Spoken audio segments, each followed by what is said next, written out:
Megara cocika mulu dapat. Wamudikanya nami dekat. Ni fong dipe nanu dekat.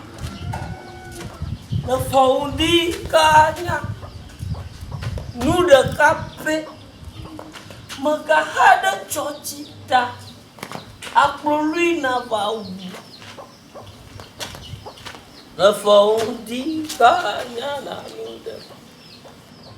Mia, fica no mia. Ela pavo do asiago. Eu vou me botar por onde por onde asito. Volto já vou. Cajanho. Qual é que é? Última. Magapia di. Mia to ala le. Magabajanyo adoye.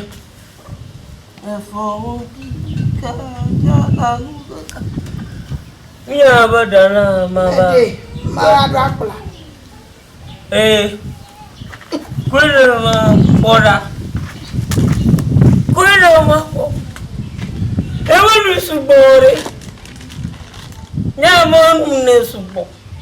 Konko bravo vova. Tete tu. Ya dobu tu komozana. Kavada wara fojina. Mke arada. Mau tahu te kwa? Mabada tang na. Baru tang. Mke arada kovena. Nyono dada mabe. Alako no ya yam.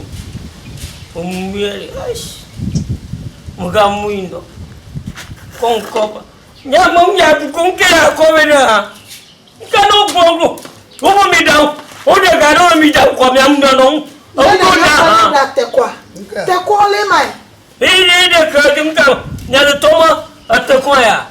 Eko gajwe. Tobi wezo. Yo leko gajwe. Nwanyi. O ma pichila. Nwanyi. Leko jwe. Da una madua. Unwe moda no. Atakwa ji malala. Chani nwanyi la. Nwanyi Atema. Toko. Abuzeni mankomo. Ndio pomo tema. Atema. Abuzeni. Wa mwa hauja je. Tobi ebe ya ko yin ya po ma be tuo safi. Yema, usa toro dama. Ochakale kwa kukunte pakla. Ndo ataka. Kese papa. Atela. Duma pa. Oba. Duma. Mutu ga kale. Eko ga tanye bi Ma ape. ponwa. Ara fun won gbe. Atela bi won. Kweda ro homono. Ma de movie de. Ma de movie. Me de betea. Sit on the chair and sleep. Fica tomo. Va noi. Na ya na kono fi de. Va mo fi ya va noi na fi ya na kono.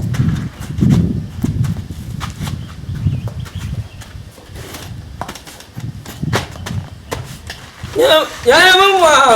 Amenya. Muna. Ya mama ya. Ya muna hata takwa. Anya mama hata takwa.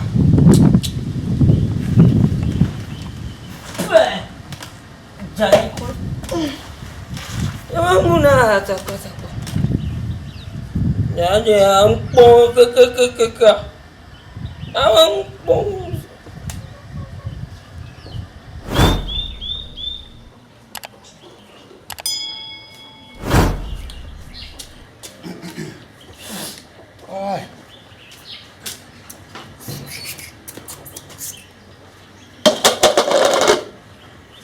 Dedans.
Anyong ya tu ya.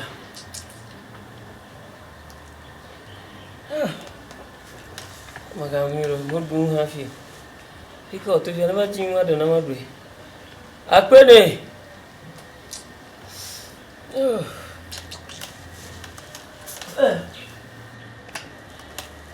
Apene. Nyapa to? Va. Aku ada na. La force. Menyoba dulu. Ni apa dah nama dia? Kau apa nama? Nka. Nka. Kau tiap nama tu lah dogi. So, eteka. Ete akune mwa. Fle. Ne baba pe yame. Me do akplo na wa. Ne benye me ko. Tu sa fi dara come nai. Tai medu. Yi na yo to bi fuse ni bene va pon du dara. O va pe ro ple no bete. Ebe ne kwe ko va dara e bo lo ko. Jodo filia. Ebe fuse ni na ko ndu do akọ yi ko mi. Ekwejo. Ma Agbaya va dadi. Makanya glona, makawana nyamanto glona. Ora, makanto wanya. Atrento kumando fia no ko adra kumala. Makanto wanya glona ha kweli. Yabarari. Yina mwa ha fle gbo ba fama. Akondu nama. So, akplo ya Ye mabumo mo ha akondu nama. Me do akplo no la. Me kondu fe be. Kondu do de ha. Ebe to bi fuse ni na kwe ko cho ye ba ko me. Anyama bona kwejo. Tai na vai. Ate amabada matana da.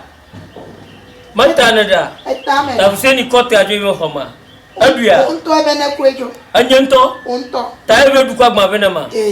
Fuseni du tenye kwa gba madari na ma. Adu de nwe. Nyama le ado. Fuseni du tenye kwa gba madari na ma. Fika ntore ado kwa ro amo. Eta kwa me. Ya du tenye, ya ga doji du tenye kwa gba madari na ma. Ni pogela fia.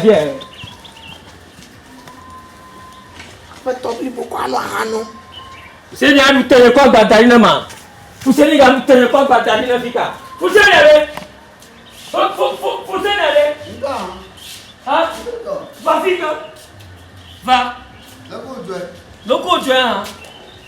Don le ogran, ma do le ogran. Va. Nke jo han. Va. Abaka va. An be ti won la. O va. Ke te nya. Na man ka ga da me na. Ke te nya. Nga. Nke ga jo. Nka sun wo no ti ga ba bia le kporo bia. Ma le po so yen mbanka. Nyo da ne ba ko do nya na duare. Me ke du agban ya mo. Mo te ko won na ma. On te ko no ma ko bia ro. Zeni. Anya mo kon mo bodua. Ai mo club ma. Zeni, la agban la shi. De ba nya. On te ko won na la. Zeni. La ke te nya. Anya ba ndu nya ya. On te ko da shi de me. Mo lo ando won la agban la shi. Mo lo Afrika na. mo lo ando lo ama che ma ba no nya ba do hon lo mo lo ando. Mo lo ando lo. Unto ko ndu do ane. Wana ma do tu mo ya ma ti ya ti ara ngba do no via ma nya njiro via de. Anya, seblo anya mi we. Seblo anya mi. Ma ya lo do. Ne ba ko. Ma ke na akon dunya. Nsoko odore ko gbona lo. Nsoko odore ko gbona. Nya to do wo gari ya. Doka. Mo pa ga da le. Mo ga da le ga wa yo. Bejo mo ga. La mo mala sinyo lo. Me to ko odore ko gbona. Bejo mo la mo mala sinyo. Ma pa odore ba. La. Ai ko ji ga ko ko ya mo na. Anya mo corona vai ma. Me nya ta. Anya le do ajwe. Ha? Je ko mo. Ka mo ngi ya jo. Ai dogo. Me ga o. Na dogo. Ala lo dogo mo. Awo me ga ola. Me ga ma ba me on ke mala. Jojo ko ba. Ba ma no nya on ke mala. Ni jo la ji te wu na da da nya. So mi na plete wu na da nya. So mi na plete wu. Wa da nya. La ke ga ne ha. Jo la plete wu na. La ke te. Oh da undi ko ba mo. Na ko du ba ni ya na mo pluma foi mo pluma foi mo pluma ti mo pluma foi no lidore tanya nga ndi to ama o so ira fo na nyama dua metoro dua ba mi o mi akonta mi pa mo ke akonta o mi pa mo ka akonta o Davi la mi tropo mi gbo kota no kota kota ada no awe da won kota eye na karagba ya mo dua na kempepepe ne ma na koto ya dadi no mako ete poto ya dadi no ma no re fuma no pon na ade osugbo wupe ha alapa meta se ya majo atera o da si ene ba gbare awe du ya bojidi ne ma duye ai ne poto ai bugala ne ka mo poto ni mo to wona wa kote na bulemu da biu poto fi mo wa mi de ko asugbo na kote bra na ko mi tuga mele ko ajesi re wa mi tan sangu beta de ko lo asugbo ko na ko mi te bra enye ti e ko para away pa ko jide da te gwa away no de ko asugbo